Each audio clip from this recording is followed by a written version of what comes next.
Oh, sorry, didn't see you there. I'm on a golf course and I'm staying alert. Let's talk about The Last of Us Season 2.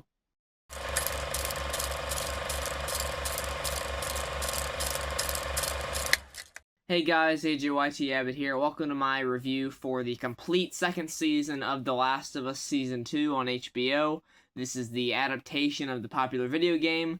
We did a video about a month ago where I discussed something pretty big that happened in the second episode of the series. And, yeah, just like that video, if you guys haven't seen The Last of Us Season 2 completely all the way up to this point, Episode 7, the finale, then this will contain spoilers. So that's your chance to go check out the episodes, go binge the season, come back and hear my thoughts. So, getting into this season, man, like I said, I talked about it a month ago with the big twist that happens, at least a twist for non-game players, where Joel is murdered by Abby, played by Kaitlyn Dever. We lose Pedro Pascal's character this season, for a short time anyway, because there are flashbacks with him later on in the season, which I quite enjoyed. I love seeing Pedro Pascal on screen. A lot of people are complaining that he is just in everything, but, man, I can't get enough Pedro Pascal, man. He is a fantastic actor, and he continues to crush it as Joel in this series. And then alongside him, you have Bella Ramsey playing Ellie, which a lot of people have been giving her a ton of shit during this season for her acting capabilities, some cringeworthy lines that she's given. And yeah, for the most part, I do agree with the criticisms.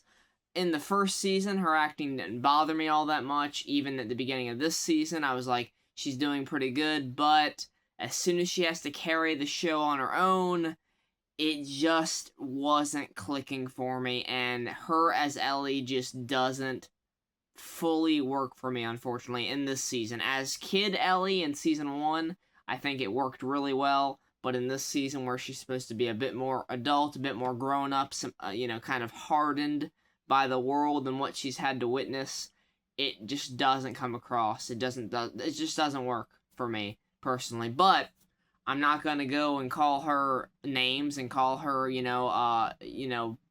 untalented or someone that got one role and got lucky. Got lucky with this one role.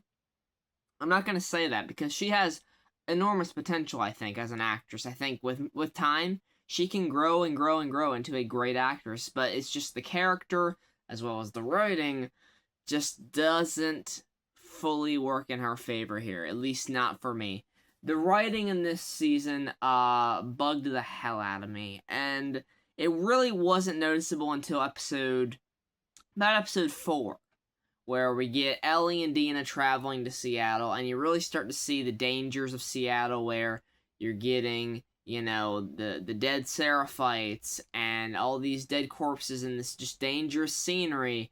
And you get this sequence where they're in the subway being chased by wolves and clickers and everything. And that was a really entertaining sequence. I liked that because that's one of my favorite segments of the game when you're in the subway.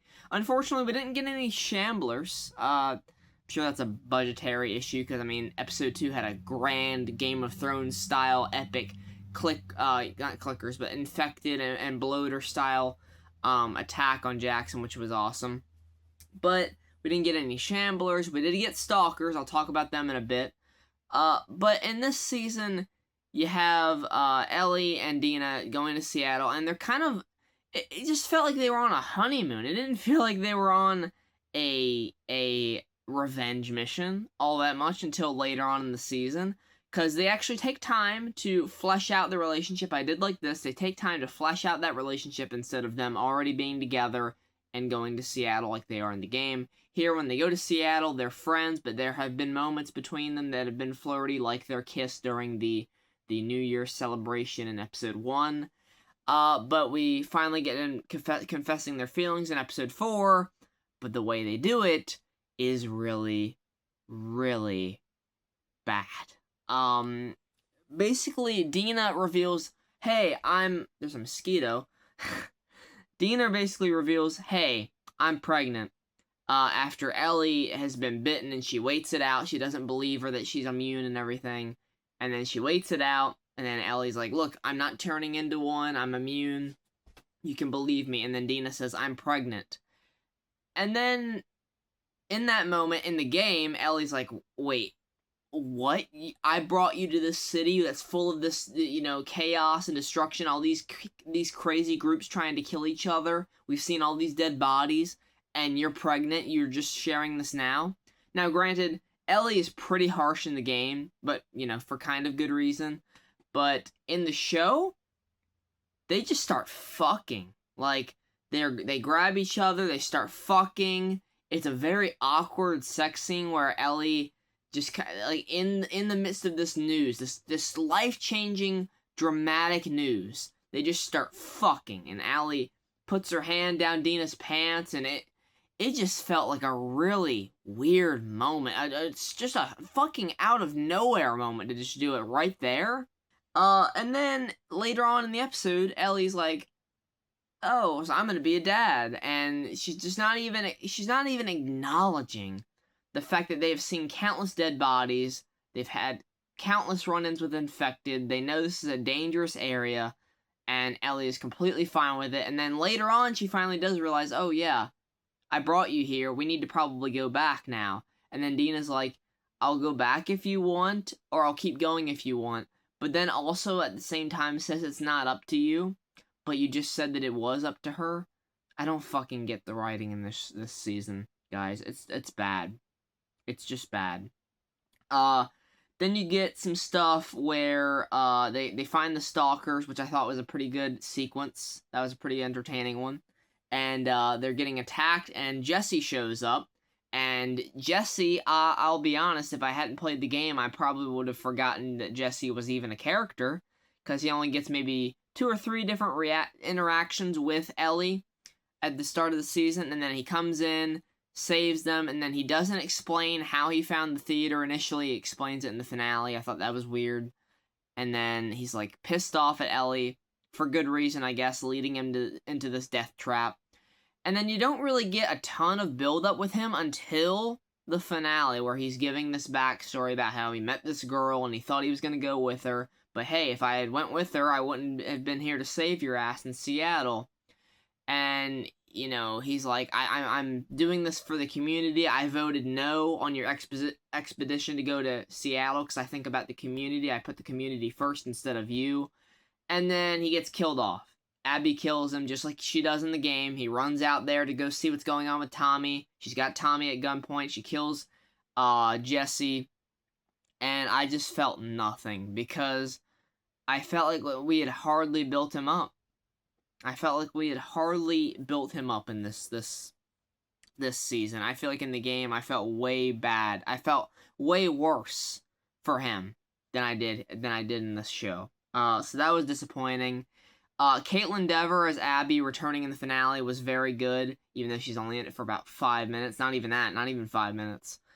She sounds just like Laura Bailey in that scene where she's like, I let you live and you wasted it. And then there's a weird edit where she goes to shoot, and then Ellie's like, no, and then it cuts, and it's just a weird cut. I know I'm probably sounding like I'm nitpicking now, but look, there's flaws in the writing, and I'm just not clicking with it. I'm not enjoying it like I thought it would, especially after Season 1. Season 2 just took a big step down for me. Even during the scene where Ellie goes to Nora, she confronts her in the hospital. I just am not feeling the tension. I'm not feeling the weight of it because Bella Ramsey just doesn't strike me as that imposing as this character. Whereas when you have these flashbacks with Joel, where she's talking to him on the porch after he pushes Seth, and she's like, I don't need your fucking help. And they have this conversation where he's telling her what went down with the Fireflies in Salt Lake City. I felt something there. At the same time, they still kind of piss me off because they make Joel seem like he was in favor of the cure, like he thought, like he actually believed that there was going to be a cure, when in the game, Joel was extremely doubtful of it even after getting Ellie there to Marlene. But Pedro Pascal just really sells it. He really does, and I like his chemistry with Bella. When they have those scenes together, I'm feeling the emotion, but when I'm back here with these moments where she's killing Nora, I just didn't feel anything. I'm sorry. So that's really my summed up thoughts on The Last of Us Season 2. It was underwhelming. It felt extremely rushed in the ending. And yeah, I was kind of disappointed. After a great first season, we have a big step down. So I'm rating The Last of Us Season 2 a 6 out of 10. There is enough action, enough cool moments that they did pull from the game and moments that they did improve on that I'm willing to give them some credit where credit's due. However, Bella Ramsey just isn't fully working for me as Ellie. I feel like Season 3, when we're focusing on Caitlin Dever, will be a pretty big improvement. I think that there's some cool stuff that they can explore with her. And yeah, even though Season 2 was a step down, I am interested to see what they can do with Abby in Season 3. So let me know what you guys thought of Season 2 in the comments below. Was the writing on par for you with Season 1, or was it a big step down like it was for me? Tell me what you think down in the comments below. I'm interested to hear your thoughts. Watch out for golf courses. We've learned that this season.